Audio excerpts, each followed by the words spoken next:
Selamat pagi menjelang siang Bapak Ibu yang dikasihi oleh Tuhan. Shalom. Puji nama Tuhan, hari ini saya diberikan kesempatan untuk bisa menyampaikan firman Tuhan. Men-sharingkan apa yang Tuhan sudah kerjakan dan kemudian juga apa yang Tuhan sudah taruh di dalam hati saya untuk bisa disampaikan kepada jemaat, membangun jemaat pada saat ini. Sebelumnya izinkan saya untuk memberitahu keadaan saya pada saat ini. Saya sudah mulai kuliah. Saya kuliah untuk menjadi tenaga pendidik khusus untuk anak special needs, anak yang berkebutuhan khusus. Dan sudah mulai kuliah pada bulan Agustus yang baru lalu. Dan ini banyak hal yang saya alami, very challenging. Karena situasinya saya yang paling senior di kelas itu. Sangat menantang sekali dan pada umumnya semuanya ada, bukan saya mau bilang apa, tapi mereka pada umumnya masih muda-muda dan bisa kalau diukur seperti seumuran anak saya.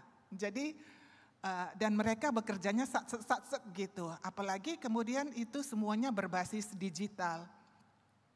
Sementara itu sudah saya kuliahnya udah 30-40 tahun yang lalu saya tinggalkan, semuanya sistemnya manual. Jadi ini merupakan satu hal yang baru bagi saya. Dan puji Tuhan, saya dapat merasakan bagaimana Tuhan menolong saya. Karena ketika saya meninggalkan pelayanan di sini, saya bisa mendapatkan berkat, blessing dari Bapak Ibu jemaat di sini. Dan saya tahu itu yang bekerja pada saat ini untuk menolong saya melewati berbagai macam tantangan pada saat saya kuliah. Bukan hal yang mudah bagi saya dengan seusia seperti ini, saya kembali kuliah dan bisa melakukan banyak hal.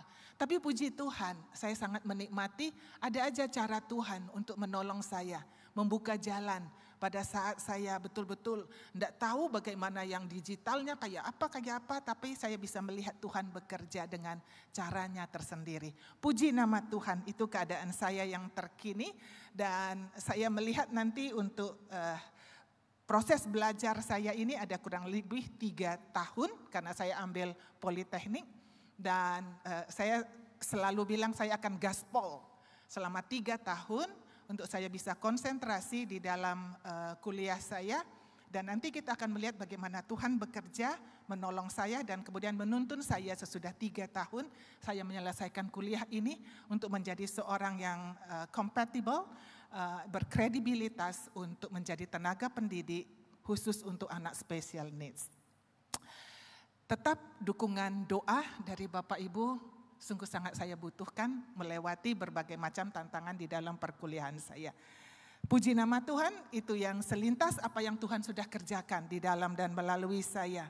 Dan hari ini kita mau belajar firman Tuhan yang diambil dari Lukas, Injil Lukas, Perjanjian Baru, pasal 24 ayat 45 sampai 49. Saya akan membacakannya untuk Bapak Ibu sekalian di tempat ini. Demikian firman Tuhan dari Lukas pasal 24 ayat 45 sampai 49. Demikian firman Tuhan. Lalu ia membuka pikiran mereka sehingga mereka mengerti kitab suci. Katanya kepada mereka, ada tertulis demikian, Mesias harus menderita dan bangkit dari antara orang mati pada hari yang ketiga. Dan lagi dalam namanya berita tentang pertobatan dan pengampunan dosa harus disampaikan kepada segala bangsa. Mulai dari Yerusalem, kamu adalah saksi dari semuanya ini. Dan aku akan mengirim kepadamu apa yang dijanjikan Bapakku. Tetapi kamu harus tinggal di dalam kota ini sampai kamu diperlengkapi dengan kekuasaan dari tempat tinggi. Bapak Ibu yang dikasih oleh Tuhan tentu masih ingat ya, ada satu kasus yang sangat menggemparkan beberapa saat yang lalu, kira-kira di bulan Juli tahun 2023. Menyangkut seorang irjen polisi. Dia ditetapkan sebagai tersangka, sebagai otak pembunuhan seseorang dan dia kemudian kedapatan merintangi penyelidikan.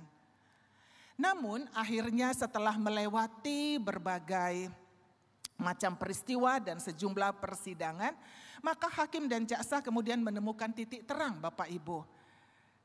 Dan perkara ini kemudian menjadi jelas dan hakim bisa menjatuhkan vonis hukuman kepada terdakwa.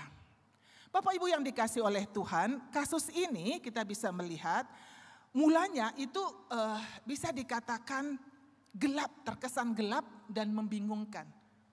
Kenapa dan bagaimana kasus ini bisa terjadi? Namun kemudian seiring waktu berjalan kasus ini menjadi jelas duduk perkaranya. Karena adanya saksi Bapak Ibu.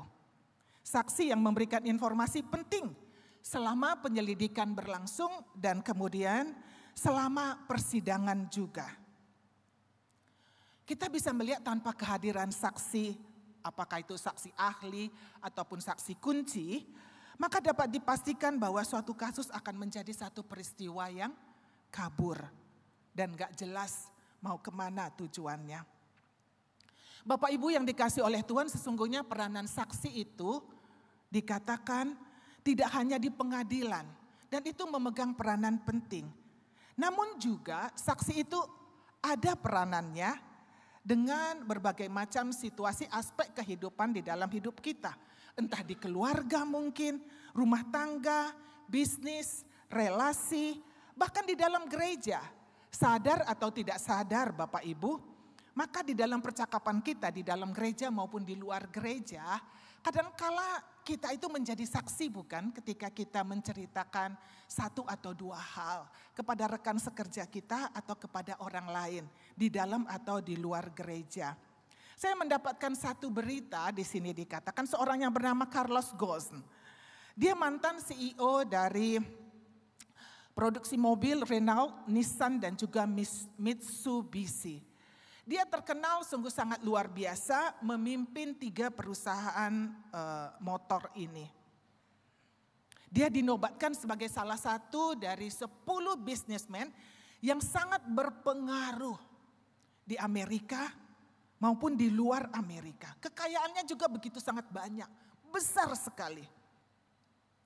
Namun apa yang terjadi pada tahun 2018 yang lalu dicatat, dia ditangkap karena kasus kebohongan dan penyalahgunaan aset perusahaan. Walaupun dia berusaha untuk menyelamatkan dirinya, namun itu pun tidak berhasil. Kenapa? Karena ada saksi. Banyak lagi tokoh-tokoh yang lain di dalam gereja maupun di luar gereja, di bisnis maupun di dalam kehidupan kita sehari-hari Bapak Ibu. Mereka semua pernah berjaya sebagai salah seorang mungkin yang berpengaruh di dalam komunitas atau di negara mereka. Tapi kenyataannya seiring dengan waktu berjalan, ada titik-titik di mana mereka kemudian tumbang. Kenapa? Karena mereka terbukti melakukan kesalahan, pelanggaran, dan ada yang menyaksikan bahwa mereka tidak bisa menjaga integritas mereka. Walaupun kadang mereka tumbang atau mereka ditangkap menjalani hukuman, persidangan atau hukuman ketika mereka tidak lagi menjabat sebagai seorang pemimpin Bapak Ibu. Bahkan kadangkala juga mereka tumbang semua apa yang sudah dia bangun setelah dia meninggal dunia. Ada beberapa tokoh yang mengalami hal sedemikian rupa. Sesungguhnya saksi itu memegang peranan yang sangat penting Bapak Ibu. Sangat besar di dalam banyak hal di kehidupan kita. Nah, di dalam bacaan kita hari ini, Tuhan Yesus berkata kepada para murid, "Kamu adalah saksi dari semuanya ini." Saya terpikir-pikir menghubungkan dengan kehidupan sehari-hari dengan berbagai macam aspek di dalam kehidupan kita. Apakah pengertian saksi yang Tuhan Yesus katakan di sini sama dengan pengertian saksi di dalam kehidupan kita sehari-hari? Seperti tadi apa yang sudah saya sharingkan dan banyak hal yang terjadi yang kita lihat di dalam kehidupan kita. Kalau sama, apa samanya Kalau tidak, kenapa Yesus sungguh sangat menekankan sekali tentang hal ini, bahwa para murid mereka itu adalah menjadi saksi dari semuanya ini. Mari kita melihat satu persatu di sini dikatakan. Yang Tuhan Yesus maksud di sini ketika saya belajar menyelidiki akan hal ini, menjadi saksi Kristus, di sini yang Tuhan Yesus maksud adalah seorang yang sudah bertemu dengan Tuhan Yesus secara pribadi. Kenapa Tuhan melabelkan akan hal ini ketika berbicara soal saksi di dalam kehidupan mereka, sebagai saksi Kristus dalam kehidupan mereka sehari-hari. Saya melihat di sini bahwa dikatakan saksi Kristus itu, dia bukanlah seorang yang ketika menyaksikannya bukan sekedar teori atau pengetahuan saja. Namun yang terpenting adalah seorang saksi yang mengalami, yang sudah mengalami Kristus di dalam kehidupannya. Bapak Ibu jangan salah paham dulu, bukan berarti saya katakan bahwa pengetahuan, apa yang kita ketahui tentang Alkitab ini enggak penting, bukan. Itu juga penting. Tetapi yang lebih penting yang Tuhan Yesus maksud di sini adalah bagaimana seorang saksi itu adalah orang yang sudah mengalami pertemuan pribadi dengan Kristus. Itu yang terlebih penting. Kita melihat kehidupan para murid di sini. Mereka sudah bersama dengan Tuhan Yesus kurang lebih 3,5 tahun, bukan? Mereka makan bersama. Mereka jalan bersama. Mereka melihat apa yang Tuhan Yesus sampaikan. Apa yang Tuhan Yesus ajarkan kepada banyak orang. Mereka belajar, mereka dengar, mereka melihat bahkan mujizat-mujizat yang Tuhan Yesus lakukan yang tidak bisa dilakukan oleh para ahli agama maupun para ahli Taurat. Bahkan mereka juga melihat bagaimana Tuhan Yesus konfrontasi dengan ahli-ahli agama maupun orang-orang Farisi pada zamannya. Mereka alami semuanya itu. Mereka lihat. Namun apakah mereka betul-betul kenal? Apakah mereka betul-betul tahu sesungguhnya siapakah Yesus itu? Mereka hanya tahu apa yang Tuhan Yesus sampaikan. Mereka lihat semuanya. Tetapi mereka belum betul-betul mengalami Tuhan Yesus sendiri di dalam kehidupan mereka. Contohnya ketika Yesus meneduhkan angin ribut. Setelah selesai itu para murid kemudian dengan herannya berkata, orang apakah ini? Sehingga air dan danau pun taat kepadanya. Padahal sudah di depan mereka, di depan mata mereka. Tapi mereka bertanya, orang apakah ini? Orang apakah dia ini? Sehingga angin dan danau pun taat kepadanya. Ketika mereka pun melihat Yesus berjalan di atas air. Mereka bilang, itu hantu, itu hantu. Mereka enggak kenal, mereka belum kenal. Ketika Yesus menyembuhkan orang sakit, melakukan mujizat. Mereka hanya sekedar apa? Takjub, kagum. Oh, Yesus bisa melakukan akan hal ini. Dan banyak hal yang lain lagi. Bapak Ibu yang dikasih oleh Tuhan, intinya para murid pada saat itu mereka tahu. Tapi mereka belum mengalami secara pribadi di dalam kehidupan mereka. Sampai kemudian dicatat di Alkitab di sini ada satu titik di mana pikiran mereka terbuka. Sehingga mereka mengerti kitab suci. Kalau saya pikir-pikir apa artinya ya? Lalu kemudian saya merenungkan dan saya merasakan dengan kata lain mereka kemudian tiba-tiba kalau bahasa kita sehari-hari ngeh gitu, klik. Oh, ngeklik gitu, ngeh gitu. Tahu apa artinya ngeh? Itu seperti apa yang saya alami. Ketika kuliah saya itu beberapa waktu ini masih online. Jadi termasuk pada tanggal 16-17 Agustus yang lalu. Saya pas 2 hari itu saya harus periksa kesehatan ke Singapura. Jadi saya pergi subuh lalu kemudian tanggal 16 lalu tanggal 17 malam saya pulang sesudah periksa banyak hal di rumah sakit. Dan saya sudah atur semuanya ini begini. Lalu saya pikir, Oh, tanggal 16 Agustus, oke, saya bisa online dari tempat saya tinggal. Tanggal 17 pas saya pulang, lalu saya lihat jadwal kuliah itu tabrakan dengan jadwal saya pulang dari Singapura.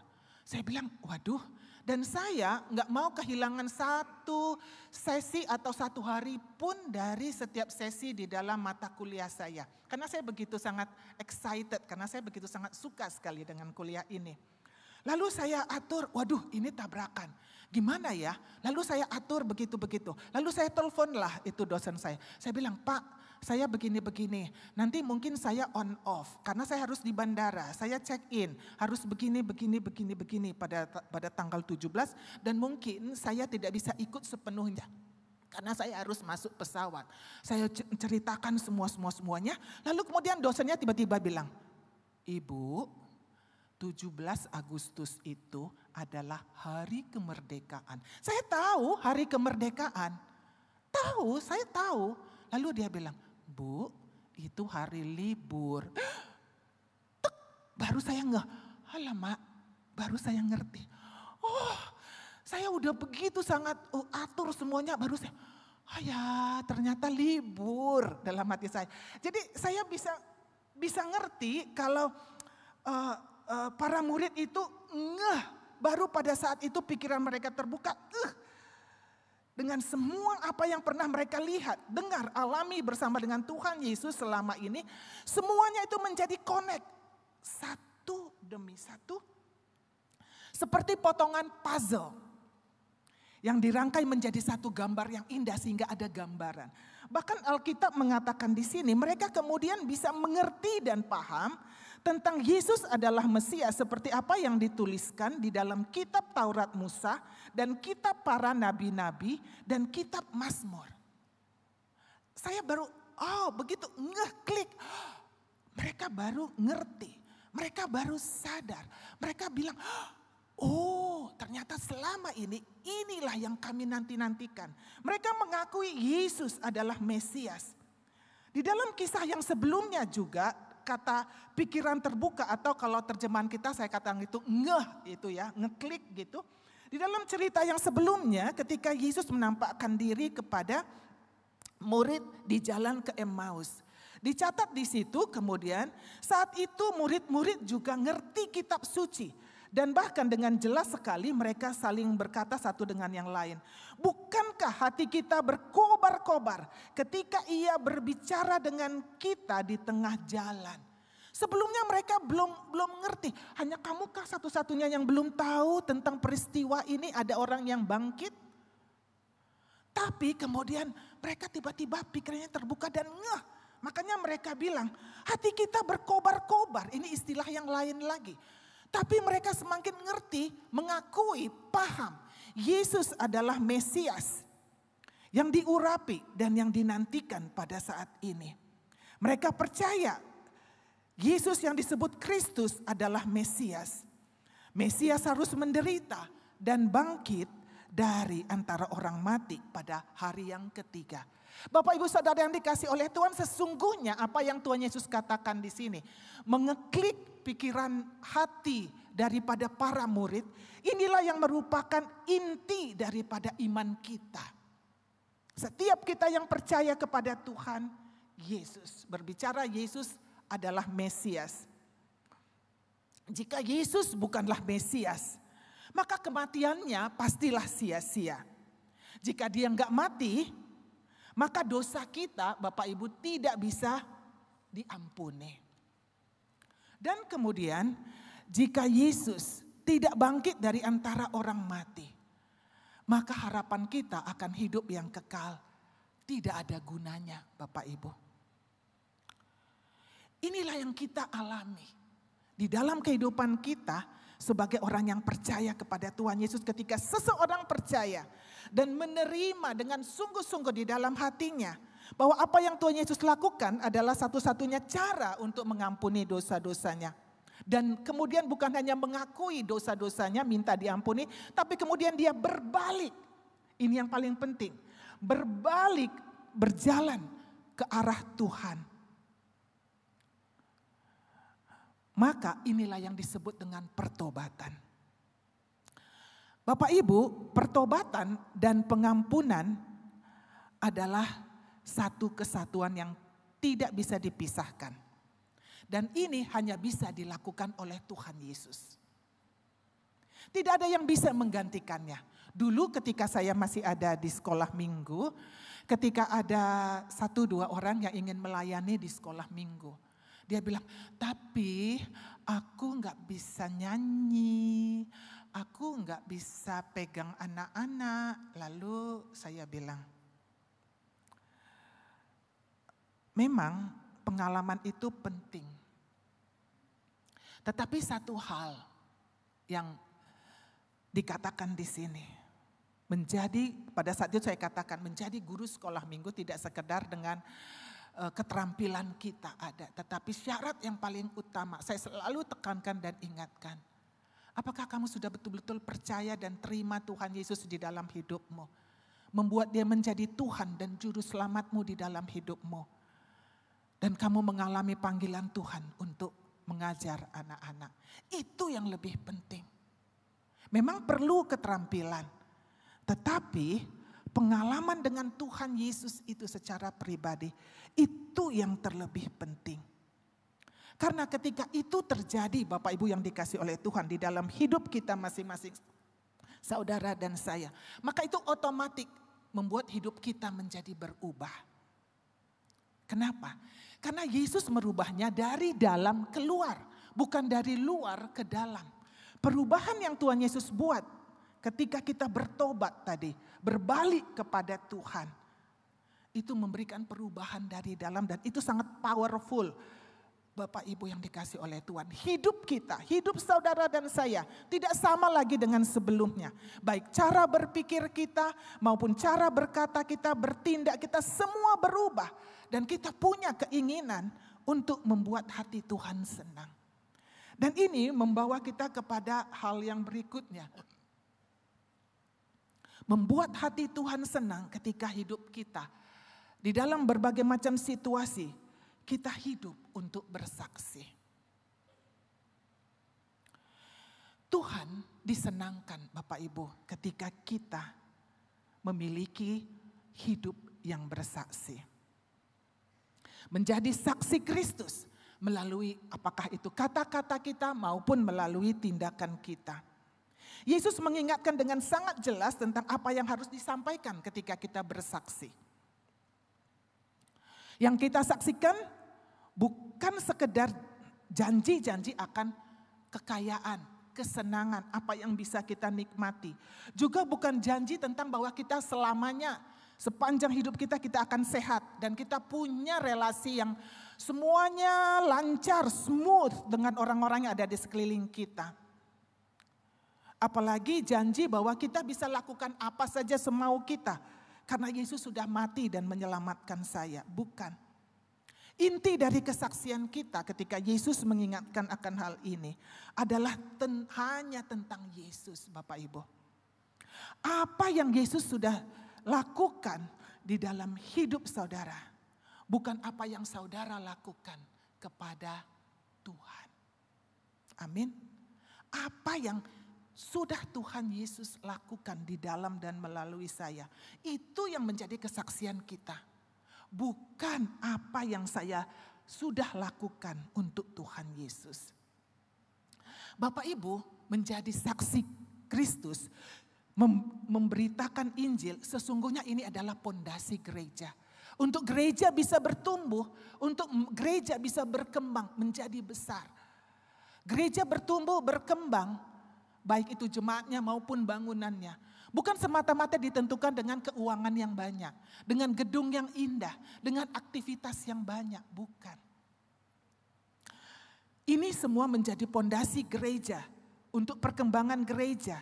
Ketika setiap jemaat, saudara dan saya, ayo kita menjadi saksi Kristus, memberitakan Injil dengan berbagai hal yang bisa kita lakukan. Bahkan Hudson Taylor mengatakan di sini, the Great Commission is not an option to be considered, it is a command to obey.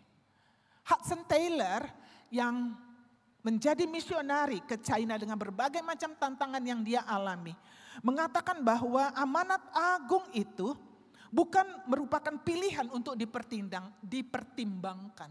Pilih-pilih, suka, nggak suka ya nggak usah gitu. Bukan. Tapi ini adalah bukan pilihan untuk dipertimbangkan, tetapi ini adalah perintah untuk ditaati. Amin.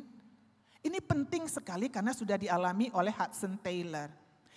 Apa yang kita sampaikan? Kita bisa sampaikan bahwa dosa yang merupakan masalah terbesar yang dialami, yang dimiliki oleh manusia sepanjang segala abad, hanya bisa diampuni melalui Tuhan Yesus Kristus saja. Yesus yang sudah mati dan bangkit dari antara orang mati. Bapak Ibu, inilah berita pengampunan. Berita pengampunan dosa yang dibutuhkan oleh dunia saat ini. Dunia yang dipenuhi dengan pertikaian. Dunia yang penuh dengan harus ada balas dendam, kemarahan, kenajisan, dan kepahitan di situ. Sehingga Paulus menuliskan di dalam 1 Korintus pasal 9 ayat 16, dia berkata, "Celakalah aku jika aku tidak memberitakan Injil." Bapak Ibu, memberitakan Injil adalah amanat agung yang diberikan oleh Tuhan Yesus kepada setiap kita, orang yang percaya kepada Dia. Dan itu keharusan, gak ada tawaran, harus.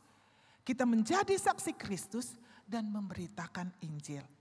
Saya mendapat satu clipping yang mengatakan sekelompok anak muda sesudah mereka menyelesaikan tugas proyek mereka di satu kota besar, salah satu kota besar. Lalu biasanya sesudah beberapa hari mereka begitu sangat tegang menyelesaikan semua proyek mereka, kemudian mereka merayakan hari ketika mereka sudah selesai di dalam menyelesaikan proyek itu, mereka berhasil, sukses ya. Mereka bisa nonton, makan dan minum dengan berbagai macam aktivitas lain. Tapi kemudian ketika mereka melakukan satu aktivitas, lalu salah seorang anggotanya merasa tidak nyaman.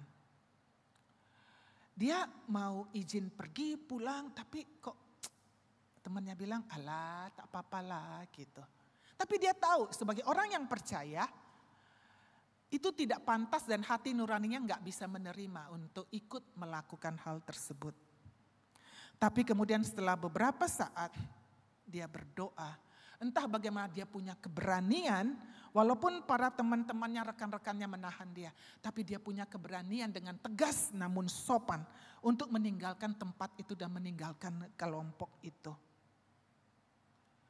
Gak jauh berapa langkah, kemudian dia dengar ada langkah lain di belakang yang mengikutinya. Lalu dia toleh, oh ternyata itu teman yang satu gak jauh duduk beberapa kursi dari dia. Lalu temannya ini bilang, "Bro, aku tahu kamu itu pasti orang Kristen ya," katanya. Si anak muda ini bilang, "Loh kok tahu dari mana?" "Iya, aku tahu. Tapi aku mau bertindak, aku gak berani. Tapi setelah kamu melakukan apa yang tepat dan benar pada waktunya, maka aku pun punya keberanian untuk mengikutinya. Aku pun orang Kristen," katanya. Bapak Ibu, kadang-kala kita nggak tahu kesaksian melalui kata-kata atau tindakan kita ternyata itu menjadi satu pengaruh yang besar, yang kuat, yang positif, menyelamatkan orang-orang yang ada di sekeliling kita. Who knows? Nggak ada orang yang bisa tahu. Bapak Ibu, ketika kita taat melakukan pekabaran Injil dan menjadi saksi Kristus, entah itu dalam perkataan maupun di dalam tindakan kita, ini adalah merupakan bukti kasih kita kepada Tuhan Yesus Kristus. Karena di dalam Injil Yohanes mengatakan, "Jika kamu mengasihiku, kamu akan menuruti perintah-perintahku." Amin. Jadi ketika kita taat mau meresponi akan hal ini dan melakukannya, menjadi saksi, menjadi pemberita Injil, itu adalah bukti betapa kita mencintai, betapa kita mengasihi Tuhan. Ini menjadi salah satu bukti kasih kita kepada Tuhan. Bapak Ibu, bersaksi dan memberitakan Injil Ini adalah merupakan satu keharusan bagi setiap orang percaya. Ini harus, ini perintah harus kita taati. Bapak Ibu, mungkin kita, saudara dan saya di satu situasi begitu sangat terbatas. Tidak bisa berdebat tentang iman Kristen. Tentang topik-topik teologi, apologetik apalagi. Gak pintar, ya. Namun, engkau bisa katakan seperti orang buta yang sejak lahirnya matanya dicelikkan. Dia pun gak tahu apa-apa, tetapi dengan berani dia katakan kepada ahli Taurat dan orang-orang Farisi ahli agama, dia bilang, aku gak tahu apa-apa, siapa itu. Tetapi satu hal aku tahu, yaitu bahwa aku tadinya buta dan sekarang aku bisa melihat. Bapak Ibu, ini very simple ketika kita bersaksi dan memberitakan Injil. Apa yang Tuhan Yesus sudah lakukan di dalam dan melalui kita. Bukan apa yang sudah kita lakukan kepada Tuhan Yesus. Langkah awalnya bagaimana ketika kita sudah belajar akan hal ini? Bapak Ibu, belum terlambat. Buatlah komitmen. Carilah wajah Tuhan untuk bisa menuntunmu kepada siapa dan bagaimana kamu bersaksi dan memberitakan Injil. Dan percayalah sesuai dengan firman Tuhan yang dikatakan sini kepada para muridnya. Kuasa Tuhan akan memperlengkapimu. Amin. Harus. Karena ini adalah perintah Tuhan. Amin. Mari kita berdoa. Terima kasih Bapa. Firman-Mu yang indah. Engkau sampaikan, ajarkan kepada kami. Menjadi saksi-Mu dan sebagai pemberita Injil. Mungkin kami sangat terbatas Tuhan. Kami enggak tahu apalagi mau berdebat teologi atau tentang apapun itu, argumen-argumen yang lainnya. Tetapi satu hal yang bisa kami katakan, bahwa dulunya aku buta, sekarang aku bisa melihat. Tolonglah kami, ingatkan kami Tuhan untuk tidak mengabaikan akan hal ini, untuk tidak menganggap remeh, untuk tidak melupakan akan perintah-Mu ini. Karena ketika kami taat sebagai saksi Kristus, sebagai pemberita Injil, ini adalah merupakan bukti bahwa kami sangat cinta, mengasihi Tuhan sepenuh hati kami. Berikan kami keberanian, bekerjalah ya Roh Kudus, untuk kami bisa melakukan dan menyampaikannya sesuai kehendak-Mu. Terima kasih Tuhan. Karena kami berdoa di dalam nama Yesus Kristus, Juru Selamat kami yang hidup. Amin.